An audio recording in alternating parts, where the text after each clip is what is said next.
Bienvenue à toi dans cette nouvelle vidéo et aujourd'hui on va refaire une vidéo que j'ai déjà fait sur la chaîne, mais cette fois en expliquant, en parlant, parce que je l'avais fait rapidement avec de la musique en fond et j'avais pas expliqué correctement. Donc tout simplement on va refaire un background comme ça un peu incurvé d'une section à une autre pour que ça donne un style un peu plus smooth, comme on dit, lisse à votre site, et pas que ça fasse une section tac.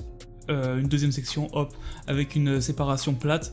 Au moins ça donne un petit style à votre site. Donc on va commencer directement. J'ai fait une page blanche, je vais ouvrir le Visual Studio Code et directement, bon je te laisse recopier ça si tu veux, ça c'est juste la structure, pas très importante dans notre cas.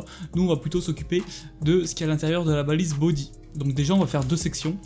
Je vais en faire deux, pourquoi? Très simplement parce que je veux juste j'ai la première section qui soit là et la deuxième qui soit là pour qu'on puisse scroll entre les deux et bien voir le rendu final. Donc la section 1, je vais juste lui donner une classe, je vais lui dire qu'elle va s'appeler section 1 et la section 2, elle va s'appeler section 2, tout simplement. Ce qu'on va faire là, c'est juste, on va mettre d'abord une balise div avec une classe content juste pour mettre un h1 avec un titre. Le titre je vais l'appeler vidéo YouTube tout simplement. Donc il sera là. Donc on va aller dans le CSS et là directement on va dire ok, dans la section 1 déjà la hauteur va être de 100 VH pour que ce soit la hauteur totale du viewport. La largeur ça va être 200%. On va lui mettre un display flex également pour qu'on puisse centrer correctement le texte. Align item center. Ok, super. Et je vais juste augmenter la taille du H1 pour que ce soit plus lisible. Donc, ça c'est un détail bien sûr. Voilà. Ok, maintenant ce qu'on va faire c'est qu'on va prendre la section 1. On va lui mettre un before. Et dans ce before, on va lui dire aussi de faire une hauteur de 100 VH, une largeur de 100%. On va lui dire aussi d'avoir un background color, par exemple, je sais pas, rouge. Ça va pas être très beau, mais au moins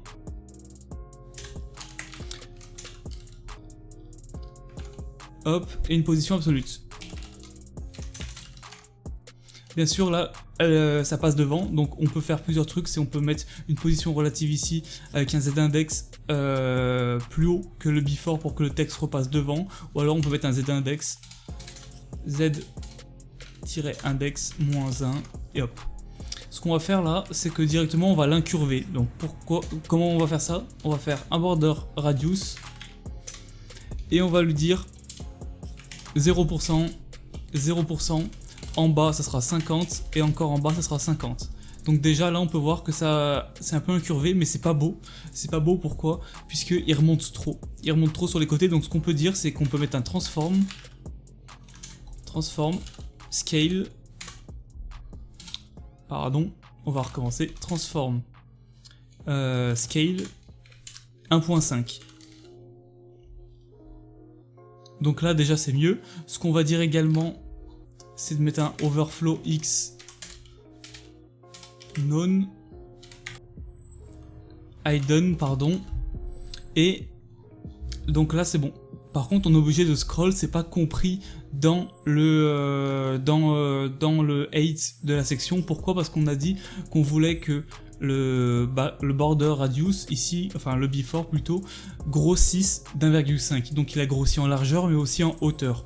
Donc ce qu'on va dire, c'est que uniquement on veut qu'il grossisse en largeur et pas en hauteur. Et là c'est bon, tout d'un coup on a un peu notre background incurvé ici. Après comment j'ai fait cet effet, ce deuxième effet là, c'est très simple. J'ai juste fait une autre section avec un after.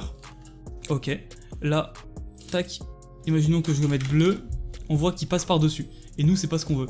Nous on va vouloir le mettre aussi rouge, d'ailleurs même on va le faire passer derrière avant. Donc par exemple on va mettre 1,7. Là on va prendre le z-index du before et on va le mettre dans le after parce qu'on veut qu'il soit derrière en fait. Donc là on peut voir qu'on a déjà notre background bleu et nous on a juste à le remettre rouge et lui mettre une opacité. Donc opacity par exemple de 0,3. Hop. Et là on peut voir qu'il est plus clair. Donc après ce qu'on peut faire bien sûr, c'est jouer avec les perspectives. Là on a mis un z-index -1. Si je veux mettre un z-index 1, ici z-index 2, et là, OH1, z-index 3. Là, si ça marche pas, c'est normal, faut juste mettre en position relative, et voilà.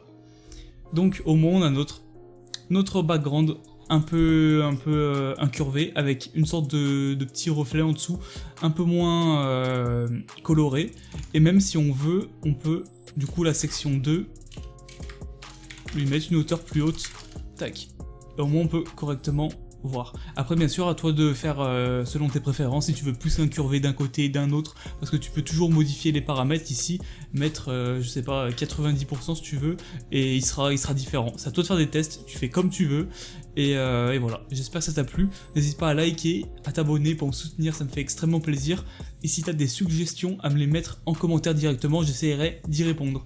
Voilà, ciao ciao.